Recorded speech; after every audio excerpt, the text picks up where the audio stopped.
کوئی آواز تو نہیں آ رہی، لیکن باہر صرف رات کی گہری اور اندھی خاموشی تھی۔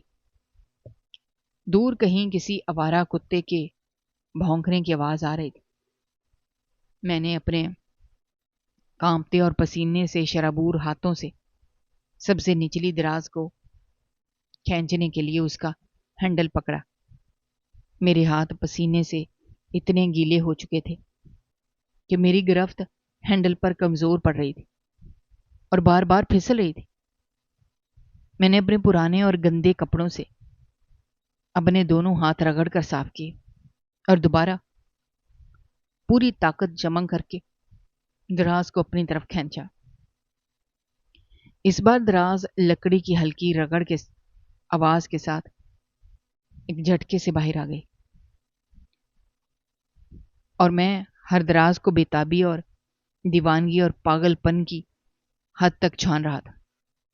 میری انگلیاں دراز کے ہر کونے اور ہر حصے میں تیزی سے گھوم رہی تھی۔ میری آنکھیں کمرے کے اس مدھم اندھیرے کی پوری طرح عادی ہو چکی تھیں، لیکن پھر بھی میں ہر ایک چیز کو اپنے ہاتھوں سے غور سے ٹٹول رہا تھا۔ میری ساری امیدیں اب صرف اور صرف اس ایک دراز پر مرکوز تھیں۔ میری حالت اس وقت بالکل اس پیاسے اور بے بس انسان جیسی تھی جو تپتے ہوئے صحرا میں پانی کے ایک قطرے کے لیے تڑپ رہا ہو۔ مجھے بس کسی نہ کسی طرح چند نوٹوں کی شدید ضرورت تھی جو مجھے اس اندھیری قید اور اس خوفناک گھر سے دور کسی نامعلوم مقام تک لے جا سکیں۔ میرا دماغ اس مسلسل خوف اور بے چینی کی وجہ سے مکمل طور پر سن ہو چکا تھا۔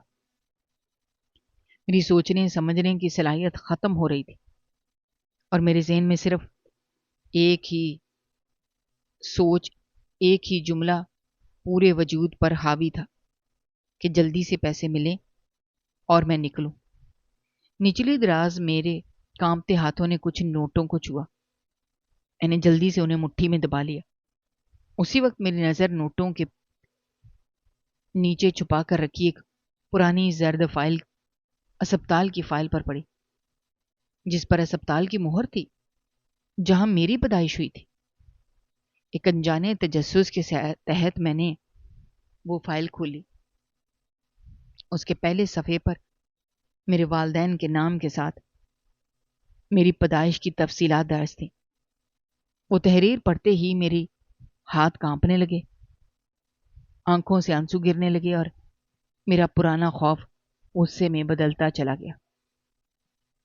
میں پچھلے کئی سالوں سے ایک پاگل اور ذہنی مریض کی حیثیت سے کھڑا تھا۔ میری آنکھیں اس بوسیدہ کاغذ پر لگی ہوئی تھیں، لکھی ہوئی ایک سطر کو یوں گھور رہی تھی جیسے وہ کوئی عام سی تحریر نہ ہو، بلکہ میری زندگی کا وہ گمشدہ حصہ ہو جسے مجھ سے بڑی بے رحمی کے ساتھ چھین لیا گیا تھا۔ اس صفحے پر قانونی کاغذات اور میڈیکل رپورٹ کا ایک پورا پلندہ نتھی تھا، جن پر سرکاری مہریں اور پرانے دستخط موجود تھے۔ ان کاغذات کی عبارت بڑی واضح اور دو ٹوک تھی، جس میں صاف لکھا تھا کہ میرے والدین نے میرے اس نام نہاد بڑے بھائی کو اپنا سگا بیٹا نہیں بلکہ کسی دور کے غریب اور لاوارث رشتہ دار سے محض ترس کھا کر گود لیا تھا۔ اس شخص کی رگوں میں ہمارا خون تو کیا، ہمارے خاندان کا ایک قطرہ بھی شامل نہیں تھا۔ وہ کوئی وارث نہیں تھا، نہ ہی اس گھر اور اس جائیداد اور اس خاندانی نام پر کوئی حق تھا، بلکہ میں اس گھرانے کا اکلوتا سگا بیٹا تھا اور ان تمام بے پناہ زمینوں، جائیدادوں اور دولت کا واحد قانونی اور پیدائشی وارث تھا۔ یہ وہ سچ تھا جس نے میرے دماغ میں برسوں سے چھائے ہوئے پاگل پن کے دھندلکے کو ایک سیکنڈ میں اڑا کر رکھ دیا۔ مجھے اچانک وہ سب کچھ یاد آنے لگا جب میرے والدین کی ناگہانی موت کے بعد اس شخص نے کیسے آہستہ آہستہ پورے گھر پر اپنا کنٹرول جمایا تھا، کیسے اس نے مجھے میرے ہی گھر میں تنہا کرنا شروع کر دیا تھا، اور کیسے اس نے رشتہ داروں اور جاننے والوں میں یہ جھوٹی افواہ پھیلائی تھی کہ میرے والدین کے غم نے میرے دماغ پر گہرا اثر کیا ہے اور میں اپنا ذہنی توازن مکمل طور پر کھو بیٹھا ہوں۔ اس نے میری ساری جائیداد ہڑپ کرنے کے لیے مجھے پاگل مشہور کر دیا تھا اور ساری عمر مجھے ایک تاریک اور سیلن زدہ کمرے میں قیدی بنا کر رکھا تھا۔ اس کے ان تمام ڈاکٹروں کو بھاری رشوتیں دے کر خریدا تھا جو مجھے دیکھنے آتے تھے اور مجھے ایسی تیز اور خطرناک دوائیاں دیتے تھے جن سے میرا دماغ ہر وقت سن رہتا تھا اور میں کچھ بھی سوچنے یا سمجھنے کی صلاحیت سے مکمل طور پر محروم ہو جاتا تھا۔ مجھے یاد آیا کہ کیسے وہ مجھے زبردستی وہ کڑوی گولیاں کھلاتا تھا اور جب میں انکار کرتا تھا تو مجھے کئی کئی دن تک بھوکا پیاسا اس اندھیرے کمرے میں اکیلا بند کر دیا جاتا تھا۔ وہ سب دوائیاں میرے علاج کے لیے نہیں بلکہ مجھے مستقل طور پر کمزور اور ذہنی معذور رکھنے کے لیے تھیں تاکہ میں کبھی بھی اپنے حق کے لیے کھڑا نہ ہو سکوں اور وہ اطمینان سے میری دولت پر عیاشی کرتا رہے۔ یہ ساری حقیقت میرے سامنے کھلی کتاب کی طرح آ چکی تھی اور اس سچائی نے میرے اندر کے اس ڈرے سہمے اور بھاگنے کی کوشش کرنے والے کمزور قیدی کو ہمیشہ کے لیے مار دیا تھا۔ میرا جسم جو کچھ دیر پہلے ایک کمزوری اور تھکاوٹ سے کانپ رہا تھا اب ایک عجیب سی طاقت اور تبش سے بھر گیا تھا۔ میرے ہاتھ جو اس فائل کو پکڑے ہوئے لرز رہے تھے اب بالکل ساکت اور مضبوط ہو چکے تھے۔ میری آنکھوں سے بہنے والے آنسو جو میری بے بسی اور خوف کی علامت تھے اب مکمل طور پر خشک ہو چکے تھے۔ ان کی جگہ ایک ایسی سرخی اور دہکتی انتقامی آگ نے لے لی تھی جسے اب کوئی بھی چیز بجھا نہیں سکتی تھی۔ میں نے اس فائل کے ایک ایک صفحے کو دوبارہ انتہائی غور سے دیکھا، پھر اسے بہت احتیاط کے ساتھ تہہ کر کے اپنی پھٹی ہوئی جیکٹ کی اندرونی جیب میں محفوظ کر لیا، کیونکہ یہ فائل صرف ایک کاغذ کا ٹکڑا نہیں تھی بلکہ یہ میری زندگی، میری شناخت اور میرے مرے ہوئے والدین کی وہ آخری امانت تھی جسے مجھ سے چھپایا گیا تھا۔ میں نے دراز میں رکھے ہوئے ان پیسوں کی طرف دیکھا جنہیں چرانے کے لیے میں اس کمرے میں آیا تھا اور جن کے سہارے میں اس گھر سے فرار ہونا چاہتا تھا، لیکن اب صورتحال مکمل طور پر بدل چکی تھی۔ اب مجھے کہیں نہیں بھاگنا تھا۔ بھاگتے وہ ہیں جو چور ہوں، جنہوں نے کوئی جرم کیا ہو۔ میں تو اس گھر کا، اس کمرے کا، اس پوری سلطنت کا اکلوتا سچا مالک تھا۔ یہ نرم قالین، یہ قیمتی فرنیچر، یہ ساری دولت میری تھی، اور وہ شخص جو خود کو میرا بڑا بھائی کہتا تھا وہ ایک غاصب اور چور تھا جس نے میری زندگی کے سب سے خوبصورت سال مجھ سے چھین لیے تھے۔ میں نے ان کرنسی نوٹوں کو وہیں دراز میں پھینک دیا، دراز کو زور سے بند کر دیا۔ میری مٹھیاں غصے کی شدت سے سختی سے بھین چکی تھی۔ میرے دانت آپس میں اتنی زور سے رگڑ کھا رہے تھے کہ میرے جبڑے میں درد ہونے لگا تھا۔ میں اس پرتعیش کمرے کے بیچوں بیچ کھڑا تھا اور اب مجھے اس کمرے کے دروازے کھلنے یا کسی کے اندر آنے کا کوئی ڈر نہیں تھا۔ میں نے کمرے کی چاروں طرف ایک حاکمانہ اور غضبناک نظر دوڑائی، پھر بھاری مضبوط قدموں کے ساتھ چلتا ہوا اس کمرے سے باہر دلان کی طرف نکل آیا۔ اب میرے قدموں میں کوئی احتیاط یا کوئی خوف نہیں تھا۔ میں جان بوجھ کر اپنے پیروں کو فرش پر زور سے مار کر چل رہا تھا۔ دلان میں پھیلا ہوا اندھیرا مجھے ڈرا نہیں رہا تھا بلکہ وہ میرا ساتھی بن چکا تھا۔ میں سیدھا چلتا ہوا اس پرانے ٹوٹے ہوئے کمرے کی طرف گیا جسے میں نے کچھ دیر پہلے توڑا تھا۔ وہاں فرش پر لکڑی کا وہ بھاری اور مضبوط پایا پڑا ہوا تھا